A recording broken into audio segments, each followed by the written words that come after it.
The belief that the rights of man come not from the generosity of the state, but from the hand of God. I have a dream that one day, down in Alabama, 77 years ago, our fathers brought forth upon this continent a new nation, conceived in liberty. I guess I really don't know what Christmas is all about. Isn't there anyone who knows what Christmas is all about? Sure, Charlie Brown. I can tell you what Christmas is all about. You tell them I'm coming, and hell's coming with me, you hear? Hell's coming with me!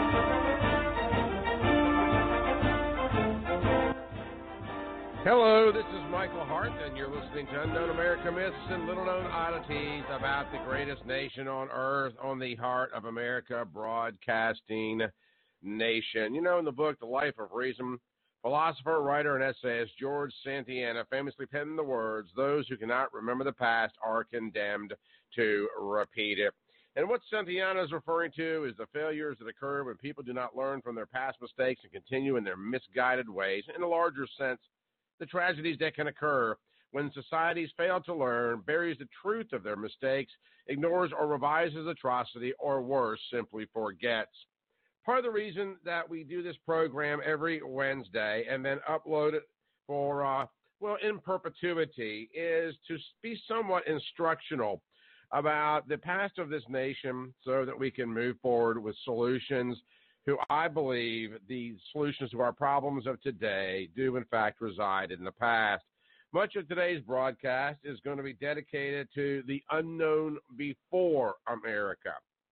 What was life like in America, from quickie consummations, colonial homophobia, New York's Independence Day, courtships, parenting, and even the first legal slave owner? A lot of people don't realize that this country was obviously, not just technologically speaking, but in philosophy, vastly different from the world we live in today.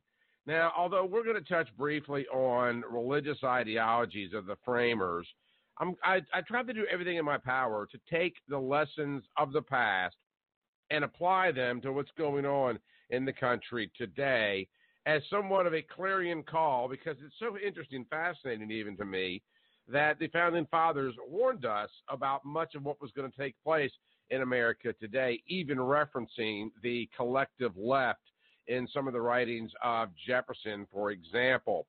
And if you look at so many of the issues and ideas that are going on, whether it be in the media or related to immigration or related to the recent election of so many of the Democrat socialists, these things were indeed foretold. But you know, another interesting part about America's history is not just how much of the storytelling we get wrong, but just the basic state of life at that period of time. The conversations about the separation of church and state, religious tolerance. Was America founded as a Christian nation? You know, we had a interesting report that came out a couple of days ago on George Washington's letter on God and the Constitution. But, you know, it's so fascinating to me that you have to remember that in the colonial days, particularly leading up to the Revolutionary War, that for all of their intellect and all of their political philosophy, the founders were very much on uncharted ground. And there was a lot of things that they, too, had to learn. That's what makes the Declaration of Independence and the Constitution even more miraculous. And there is a book, one of my absolute favorites, called The 5,000-Year Leap, Principles of Freedom. And basically, the book is written around the year 1984. But basically, it makes the claim that in the 4,800 previous years before the Constitution was drafted, that fewer technological advances, intellectual, and I'm not talking about computers or airplanes.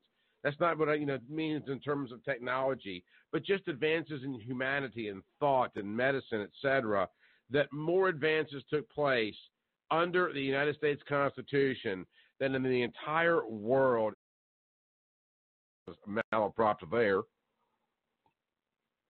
to not, allow this program to become overwhelmingly political. The idea here is kind of a, I call it a lunch and learn, but I guess it's more of a, breakfast and banter. Well, at least considering the fact that we're doing it live at this time of the day. But if you don't understand how many of the institutions in America today, and I am talking about religion, I am talking about medicine, I am talking about our social mores, how many of them take their roots from the colonial period, it's very, very, very easy to get lost in this quagmire of news reporting that goes on in the country every single day of the week. And one of the biggest struggles that we're having, of course, is the advancement of green deals and technology and the discussions about welfare programs and handouts and so many of the things that plague this particular nation. But, since the genius of the American system is maintaining the eagle, so to speak, as a metaphor, in the balanced center of the spectrum, the founders actually warned against a number of temptations which might lure subsequent generations to abandon their freedoms and their rights by subjecting themselves to a strong federal administration operating on the collective left. By the way, those words written 50 years ago. They warned against the welfare state, where the government endeavors to take care of everyone from cradle to grave. Thomas Jefferson wrote, "If we can prevent the government from wasting the labors of the people under the pretense of taking care of them, they must be happy." They warned against the confiscation and taxation and deficit spending. Jefferson said it was actually immoral for one generation to pass the results of its extravagance in the form of debts to the next. He wrote, quote, "We shall all consider ourselves unauthorized to saddle posterity with our debts and morally bound to pay them ourselves, and consequently within what I may deem the period of a generation or the life expectancy of the majority." To prevent America from tipping towards anarchy on the right or tyranny on the left, and to see the American system remain in a firm, fixed position in the balanced center of the political spectrum, the founders campaigned for strong programs of widespread education, something that we attempt to do on this program, not just on this edition, the Unknown America edition of the program, but every single day of the week, and even on our Chirp app that we are utilizing. A lot of folks now following us on the Chirp app, and you can go to chirpapp.com, where we share things almost every day of the week about this country that you may have not known. And I'm not just talking about trivia, I'm talking about some of the things that people need to realize that were you've heard the term settled law. Well, there's also settled culture that many people in this country are trying to unravel. And right at the center of it is not only the media, but the United States education system. And no, that is not a slight towards teachers. Teachers teach what teachers teach. Oftentimes curriculums mandated by school districts or programs such as Common Core. The founders warned against such things. They and other leaders demanded that we would develop and maintain an intelligent, informed electorate. Informed electorate. Jefferson hammered home the necessity for an educated electorate on numerous occasions. Just a few examples. If a nation expects to be ignorant and free in a state of civilization, it expects what never was and never will be. No other sure foundation can be devised for the preservation of freedom and happiness. A crusade against ignorance. We must preach, establish, and improve the law for educating the common people. Why? Because they knew that as the smarts of the common people, the education of the common people was a necessity to get the right leadership. You've probably heard the phrase that all politics is local, and to a degree there's some accuracy in that statement. The point is that everything happens at the lower tier level and works its way up. The same thing happens with our leadership. But if we don't have an educated electorate, how do you get an educated politician? Are they not born? Do we not have underclasses, if you will, for our professional football and baseball teams? You play little league, maybe junior high, football, high school. If you're in the Major League Baseball system, you have the Southern League, the minor league, and you work your way up to the professional level, or we get bounced back down to the farm teams. Where are the farm teams for our politicians? That's us. But not if we're being dumbed down, not if we're not practicing, not if we're not playing like we play. Because the reality of it is the Founding Fathers knew that once the education system was dismantled to the degree that they understood it, that we would get exactly what we're getting today. What the founders really wanted was a system of education, communication, to what they could transfer the great body of fundamental beliefs, that's by the way from the 5,000-year leap, based on self-evident truths. They knew they had made a great discovery, and they wanted their posterity to maintain it.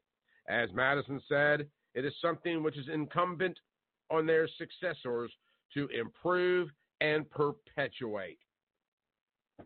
But rather, we have politicians that are advancing the notion of eliminating cow flatulence and reducing the American economic system to utter rubble through the dismantling of our transportation industry. And that's just the beginning. And if you think that that thought is new or unique, you would be woefully incorrect.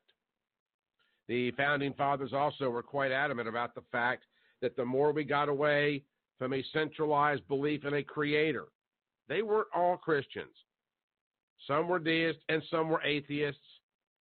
Atheism highly frowned upon at that point in time because they almost all believed in a supreme creator. They thought that if you could not rationalize a creator, this is where it gets kind of dicey. John Locke is the one who is the inspiration for the religious, well, we'll just say theory of many of the Founding Fathers. In his essay concerning human understanding, Locke points out that it defies the most elementary aspects of reason and experience to presuppose that everything in existence developed as a result of a fortuitous circumstance.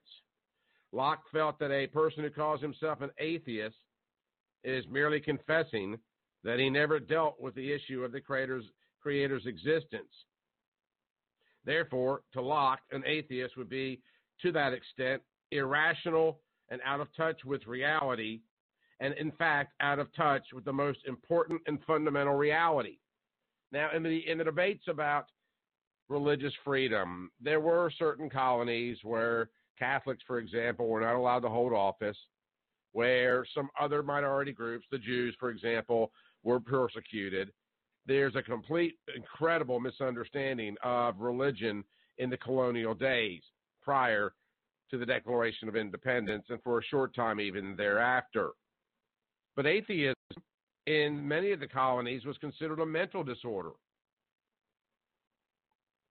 because the idea here to the Founding Fathers was that the existence of God was so obvious that if you could not see it, you did not have the mental capacity to vote.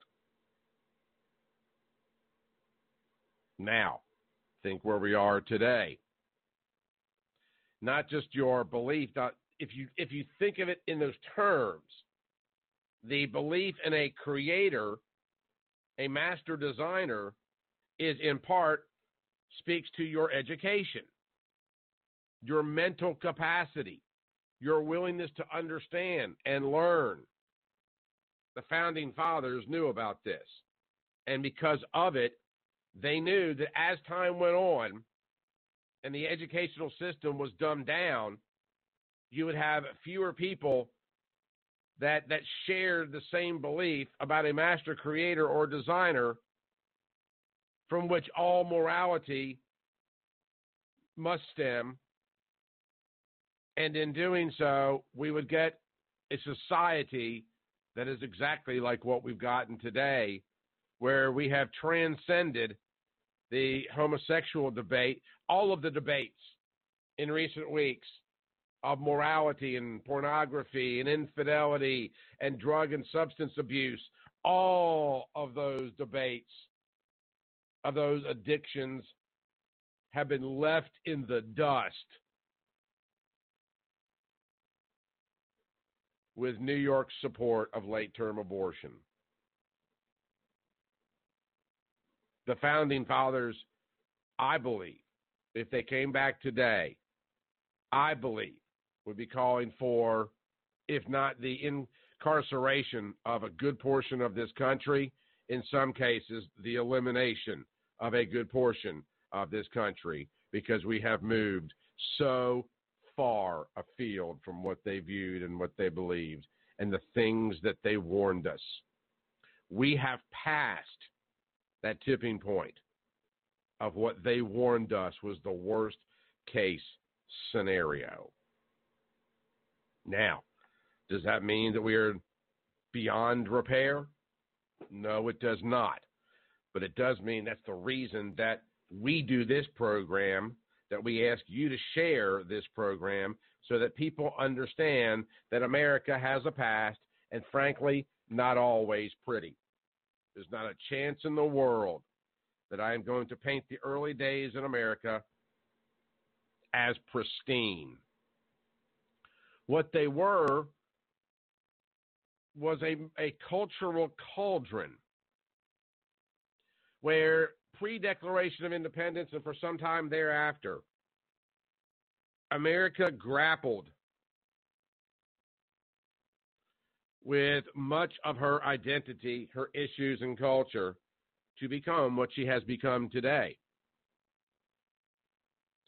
There's an interesting scene in the movie The Patriot with Mel Gibson where Heath Ledger is speaking to an African-American man who was fighting for the colonies. And yes, there were blacks in the Revolutionary War.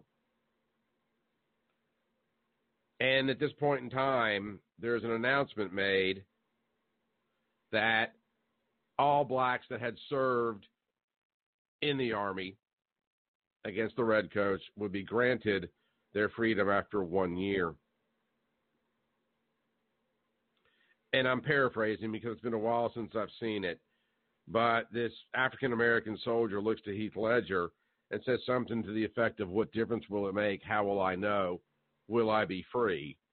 To which Heath Ledger, and again paraphrasing, responds along the lines of, no, but your participation will help us forge a nation where we can work to make that happen. The idea was that the Founding Fathers gave us a document in the form of the Constitution that was not just the blueprint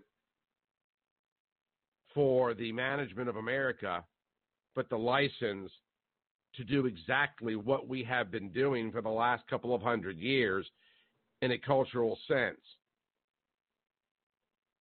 But it's absolutely mandatory as a nation that we abide by its framework and stay within its boundaries. They warned in the 1700s that there would be people in this country looking to advance their own best interest that would usurp those boundaries for the purposes of creating a serfdom class in this country entirely dependent upon the federal government. And that, ladies and gentlemen, is exactly what we have in this nation today.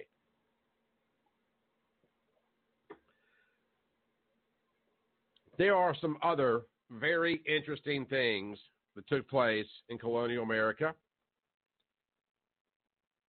as the United States, pre-United States, attempted to, become what it has become.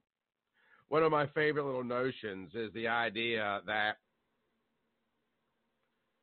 we declared our independence on the 4th of July, Well, the signing began on the 4th of July.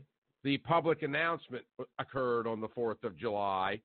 But we know from letters written to Abigail from John Adams that the actual vote to tell King George to stick it was on the 2nd. If you've ever read the Declaration in its entirety, it doesn't say, hey, George, we're going to be free over here. No, it was pretty harsh. It was pretty much a stick in the eye.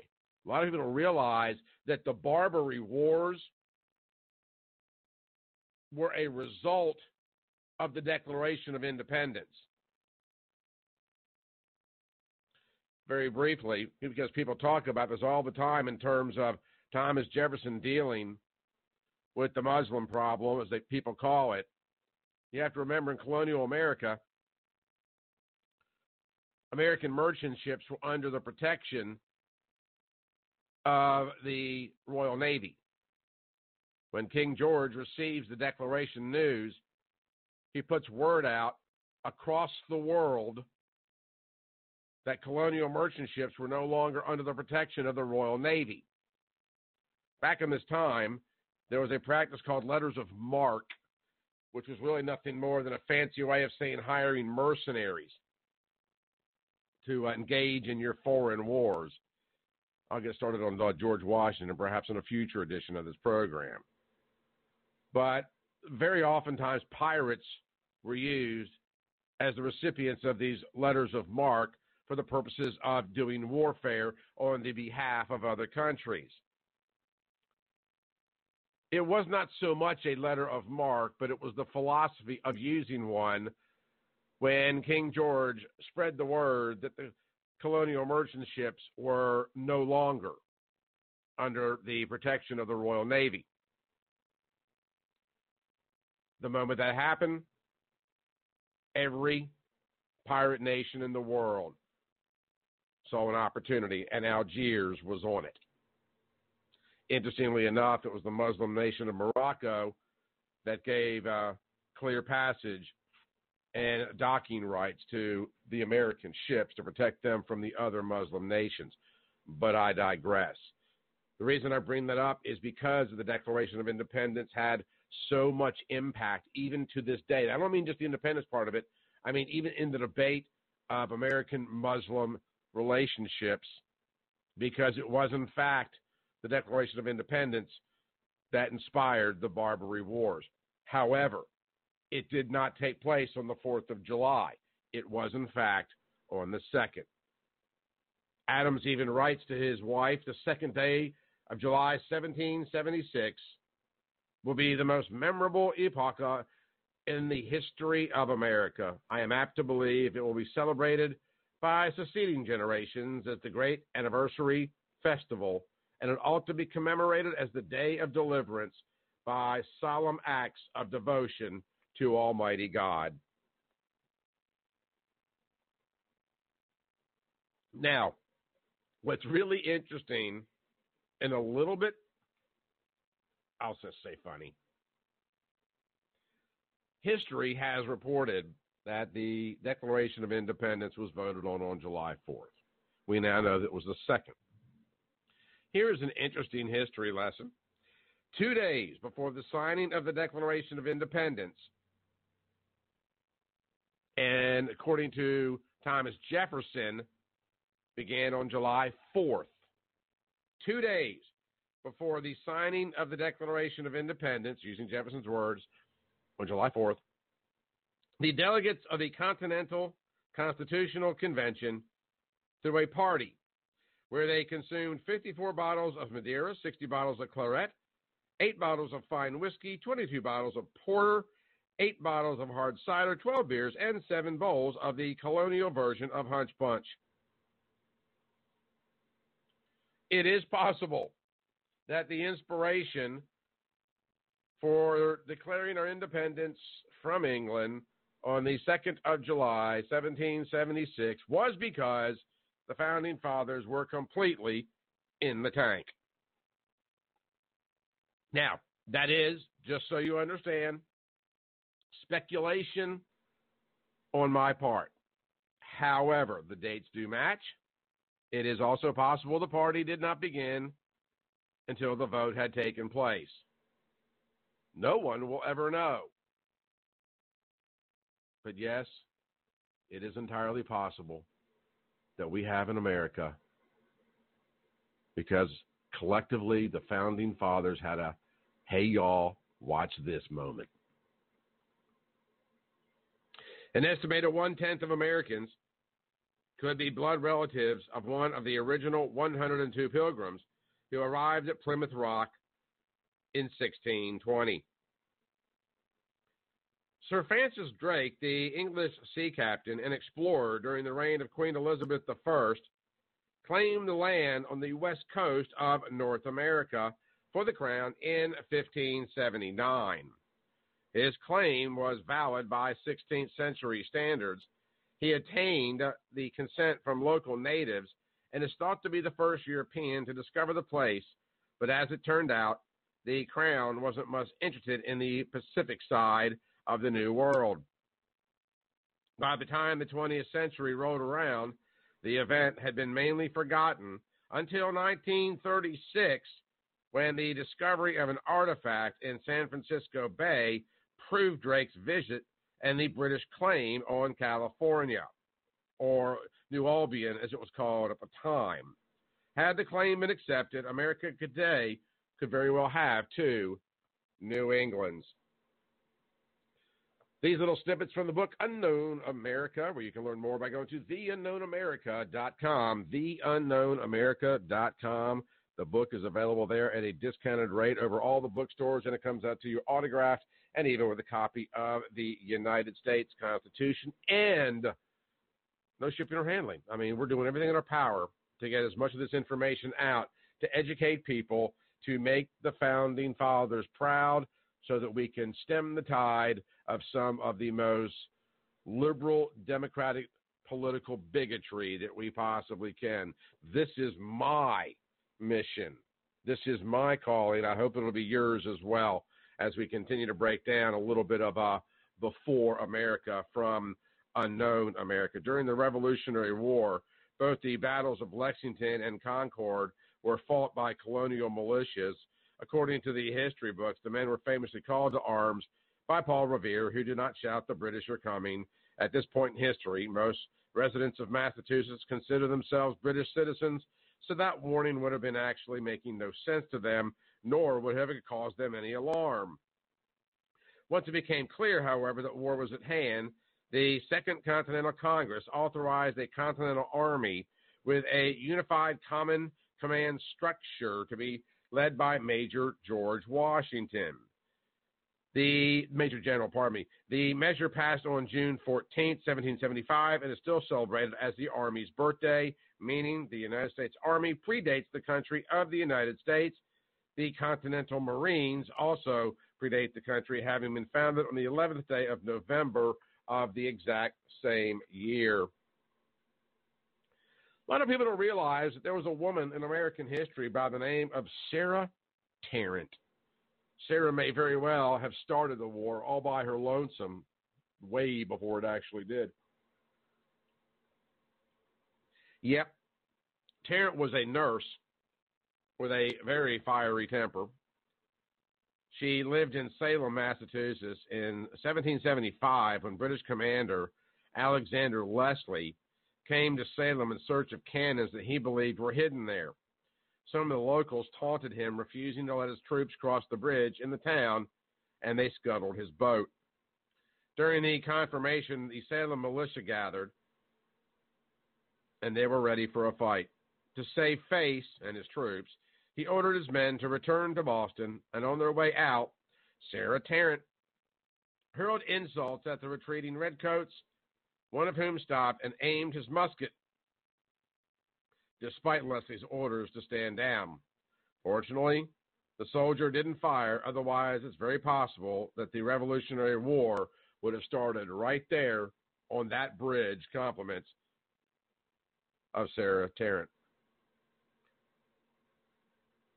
There's been a lot of talk over the last several years in this country about gay rights, gay marriage, the gay lifestyle, and homophobia. In 1647, when Manhattan was still a Dutch colony, a married barber surgeon, which was actually a common career at the time, cutting was just cutting back in those days. His name was Harman Mendersens van de Boek. Very complicated name. Had to practice it just to go on the air. He was caught sodomizing another man, a black slave. Sodomy was a capital offense according to the strict Calvinist faith practiced by the Dutch at the time. So Van der Boek was arrested but broke out of custody and fled with his lover to an Iroquois village, but was tracked down. In the ensuing struggle to capture him, a shootout occurred and a longhouse was set on fire. He was dragged away by the posse and returned to Fort Orange, tried to escape a second time, but drowned in the attempt, making him the first victim of homophobia in North America, according to newspaper reports at the time. Some historians, including this one, challenge the commonly held belief that George Washington was the first president of the United States. It was really a man by the name of John Hanson, who died in 1783, sometimes called the Forgotten President. Hanson was the first elected president under the Articles of Confederation. The Articles of Confederation were formerly known as the Articles of Confederation and Perpetual Union, and was the agreement amongst all 13 original colonies that first served as the United States Constitution. Its drafting by a committee appointed by the Second Continental Congress began on July 12, 1776, and an approved version was sent to the states for ratification in late 1777. The formal ratification by all 13 states was completed in early 1781. Government under the Articles was superseded by today's Constitution and federal forms of government in the year 1789. When we come back on the other side, a bit about the rebellious King Philip. Oh, you've never heard of him? Well, we'll be getting into that. It's also, we'll just break that down on the other side. You're listening to Unknown America, a presentation of the Heart of America Broadcasting Network. Quick break, coming right back.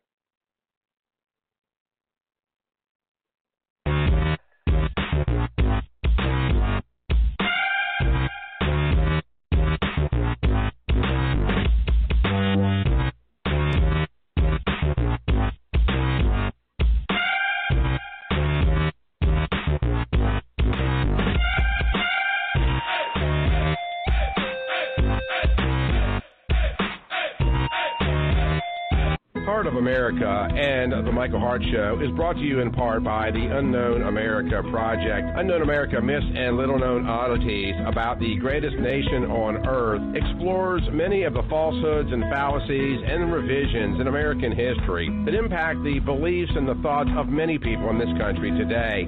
So if you'd like to learn some of the most enduring myths that have been perpetrated on the American public for the last 100-plus years in this country, go check out the book at heartofamerica.net. That's heartofamerica.net. And pick up a copy of Unknown America. It comes out to you absolutely no shipping, be autographed, and we'll even send you a copy of the United States Constitution as our way of saying thanks. So support the Unknown America Project by simply going to theunknownamerica.com, and thank you for your support.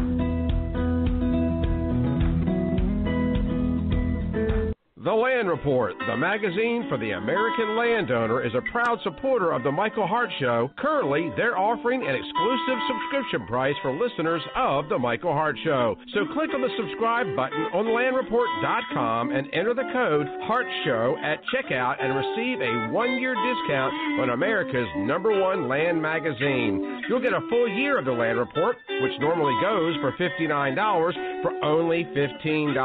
That's a 75% savings off the cover price. Again, that's promo code HARTSHOW at checkout of thelandreport.com, and make sure to check out The Land Report on Facebook if you love land.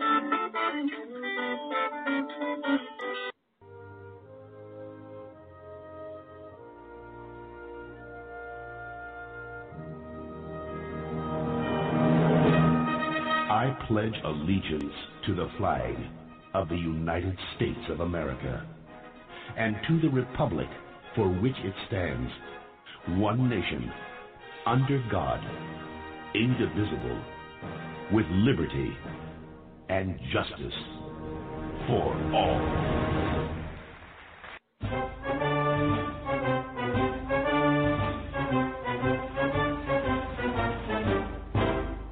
The belief that the rights of man come not from the generosity of the state, but from the hand of God.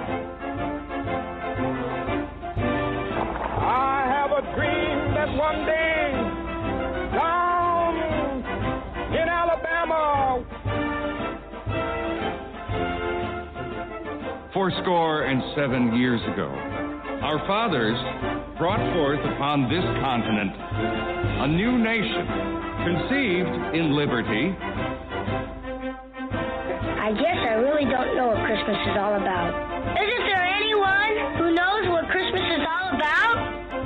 Sure, Charlie Brown. I can tell you what Christmas is all about. you tell them I'm coming, and hell's coming with me, you hear? Hell's coming with me!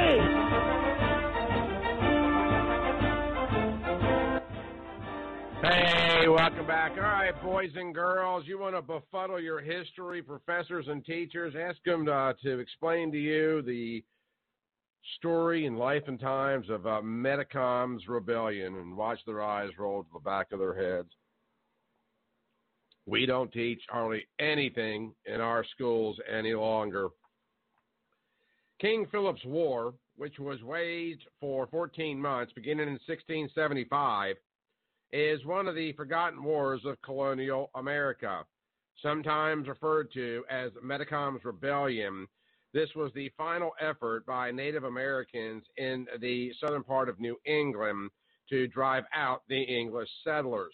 Although the U.S. Civil War was the deadliest in terms of raw numbers, King Philip's War was the deadliest in terms of per capita losses.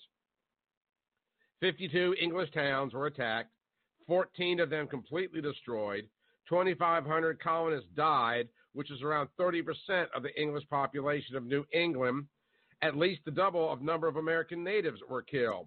The rebellion was led by Indian chief Metacom, a Poconoket Indian who was also joined by warriors from the Wampanoag, Nipmuc, Paumantuck, and Narragansett tribes, although the sequence of events leading to the war is not entirely clear.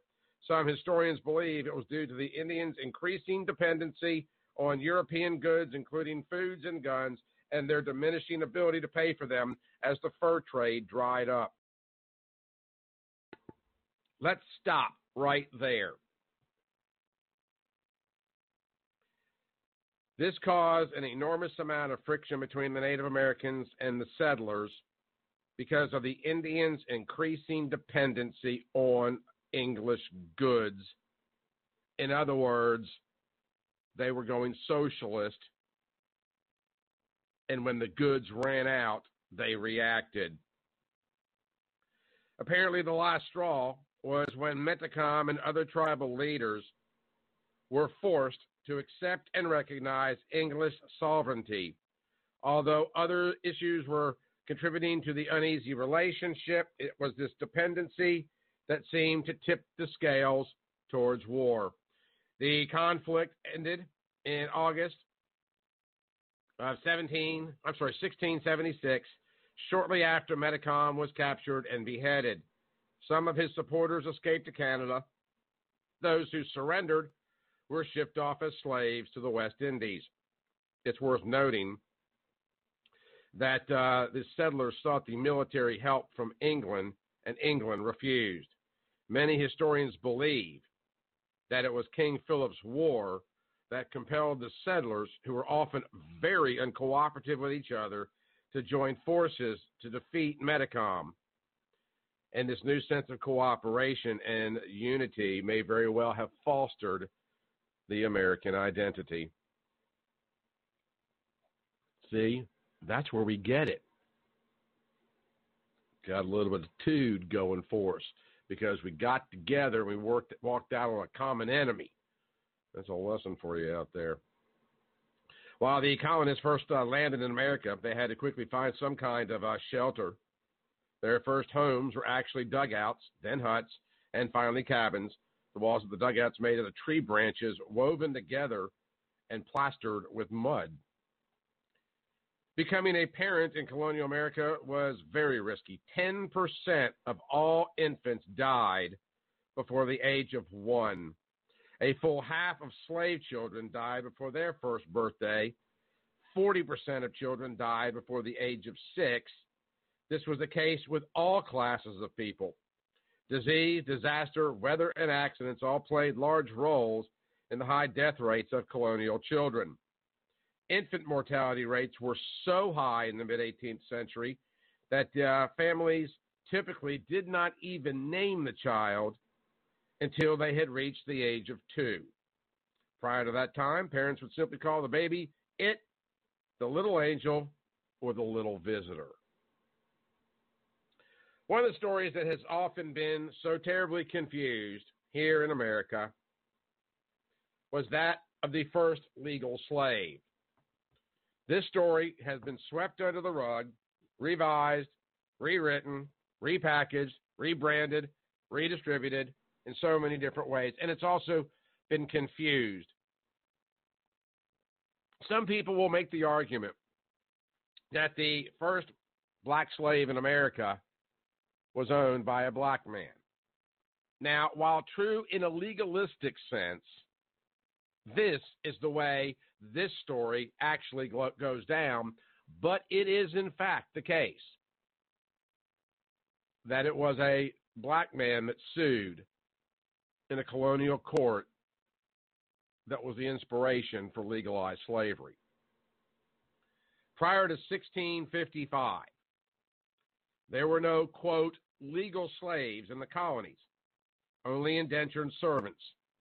All masters were required to free their servants after their predetermined time or indenture. 7 years was the limit that an indentured servant could be held. Upon their release, they were typically granted 50 acres of land. This included any black that had been purchased from slave traders. At this point in time, the slaves or indentured servants, whether black or white, were treated pretty much the same. Yes, there were white slaves. Then along comes Anthony Johnson. Johnson was a black man from modern-day Angola. He was brought to the U.S. as an indentured servant to work on a tobacco farm in 1619. When Anthony was released, he was legally recognized as free. In 1651, he owned 250 acres and 5 black indentured servants. In 1654, it was time for Anthony to release one servant by the name of John Casser. Casser worked for Johnson as an indentured servant. Instead, Anthony told Casser he was extending his time. Casser left anyway and became employed by a white man by the name of Robert Parker. Johnson sues Parker over the rights to Casser in the Northampton court in 1654. In 1655, the court ruled that Anthony Johnson could hold Casser indefinitely. The Virginia court then gave judicial sanction for blacks to own slaves of their own race. Thus, Casser becomes the first permanent slave and Johnson the first slave owner of a legal slave for life. Again, it had not been a law previously, just a commonly accepted practice. It's worth noting that the practice of indenture of both blacks and whites was more common and enduring than many people realize. Our 17th president, Andrew Johnson, was even sold off by his mother after the death of his father. Born in Raleigh, North Carolina, Johnson's father died when he was 3 years old. Facing poverty, he and his brother William were sold as indentured servants to a tailor. In 1824, they ran away, breaking their contract, eventually reuniting with their mother before moving to Tennessee. Sometimes the discussions about slavery, particularly as they relate to reparations and things of this nature, are completely exploited for political purposes. But in fact, it was a black man in America that made slavery a legal institution. until the Emancipation Proclamation a couple of hundred years later. New Amsterdam was a 17th century Dutch settlement established at the southern end of Manhattan, which served as the seat of the colonial government in New Netherland. It became a provincial extension of the Dutch Republic in 1624 and was designated the capital of the province in 1625. New Amsterdam was renamed New York on September 8 of 1664 in honor of the then Duke of York, who later became James II. In 1667, the Dutch gave up their claim to the town and the rest of the colony in exchange for control of the Spice Islands. Interestingly enough, when the Continental Congress declared independence from Britain, the official vote was 12 colonies in favor, 0 against. That's right, just 12 and not 13. New York abstained from the original vote on July 2nd. New York did not vote to join the fight for independence until the 19th, weeks after the Declaration of Independence had already been signed. In the 1700s, despite what history would lead you to believe, 1/3, an estimated 1/3 of all girls were pregnant when they married. In the northern colonies, it was common for courting couples to engage in the tradition of bundling or bed courting, which meant spending the night in bed together, although fully clothed. Another scene from the movie The Patriot with Mel Gibson is Heath Ledger being bundled. The point of the custom was to help determine whether or not the potential couple were compatible with one another. Traditionally, participants were adolescents, with the boy staying at the residence of the girl. They were given separate blankets and expected to talk throughout the night. Occasionally, a bundling board or bundling sack was placed between the boy and the girl to discourage sexual conduct. Obviously, with the high rate of premarital pregnancies, the intended purpose of bundling to determine compatibility either failed or succeeded 30% of the time, depending on your point of view. Also, in colonial America, sex was reserved for married couples, or one would have thought. However, in those days, it was quite easy to get married. All you needed to do was clasp hands and declare that you were husband and wife. This method was called hand fasting, and it was brought to the New World by English settlers. Colonists used it as a way to bypass the societal mores of the day, primarily for the purpose of having culturally acceptable sex. Arranged marriage were very common in colonial America. During the 18th century, however, love became a more important consideration for unions. Marriages used to be arranged to consolidate family power, but parents' influence over the children declined around the time of the Revolutionary War, and the practice of courting and romancing as we understood it began at this particular point in time. Yeah, it's a recent cultural construct. There's also been much debate about whether or not America was founded as a Christian nation. While some of the founders were Christians and others deists believe in the existence of a creator on the basis of reason, but reject a supernatural deity who interacts with humankind. It is, however, known that the framers did in fact believe in God. So, you want proof? The very first resolution brought before the First Continental Congress and immediately passed was the declaration that they would open every meeting with a prayer, which, if you think about it, it's kind of odd for the deist, considering prayer is by its very nature denoting an interactive relationship with God. Were the deists just being considerate of the Christians? Perhaps. Or maybe they were just hedging their bets. And finally, on today's edition of Unknown America, one of my favorite myths of American history to, debunk. It's one of the favorite American tales, one of the most enduring yet totally inaccurate. Thankful pilgrims gorging on a huge feast to give thanks for a bountiful harvest, to show their appreciation to the Indians who helped them survive their first winter. Except it never happened, at least not the way it was been portrayed.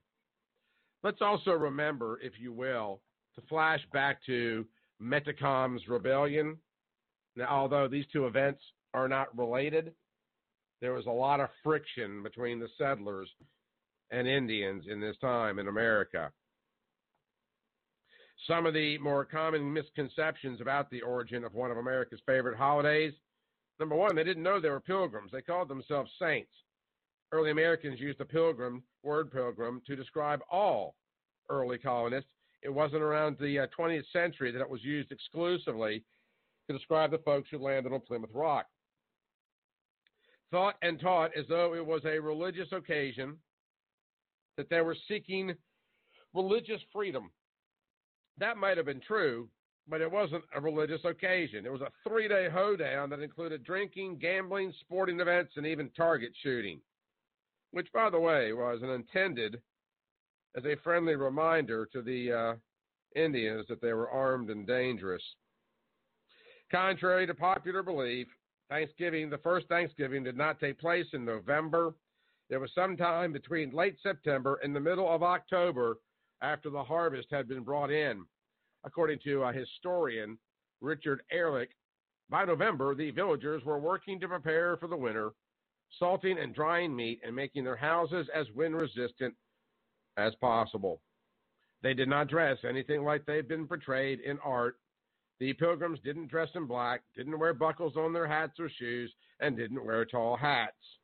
This was all fabricated by artists in the years that followed. No butterballs were injured for the feast. As a matter of fact, the diners ate deer.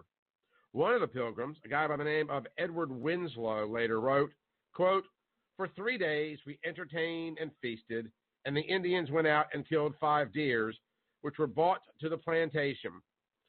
Winslow does mention that 4 pilgrims went fowling, or bird hunting, but neither he or anyone else recorded what kind of birds they actually hunted. And finally, there's whatsoever that the pilgrims celebrated again in 1622, the Great Feast, seemed to be an isolated event that for all intent and purposes never was repeated. That is just a small sampling of some of the interesting tidbits about American history. That's from the chapter Unknown America from the book Unknown American Myths and Little Known Oddities about the greatest nation on earth. Please check out the book. Please considering supporting the Unknown America Project as we reach out, we step out to spread the word about American history, lest we will deal with the issues of the day that this country currently is by helping to educate people not only of the past, but the fact that the solutions of the problems that lay before us are very often found in the history of this country. Please spread this podcast, this program, even the live edition of it around. Tell your family, tell your friends. Please consider supporting this economically. And if you'd like to learn more, the child's version, which is going to be suitable for ages 8 to 14, should be headed off to the publisher within the next 2 weeks or so. We'll make that announcement as well. And as we work on Unknown America 2 and Unknown America 3, trying to get to it as fast as we possibly can. So we appreciate everybody's participation today. Please drop your emails, questions, comments, and concerns to Michael at heartofamerica.net. That's Michael at heartofamerica.net. And follow us on the Chirp at Michael Hart Show on Twitter. And, of course, check out the Heart of America Facebook page and all the great places that you can pick this program up all across the Internet. You've been listening to Unknown America, Myths and Little Known Oddities about the greatest nation on earth, brought to you by the Heart of America Broadcasting Network. Until next time.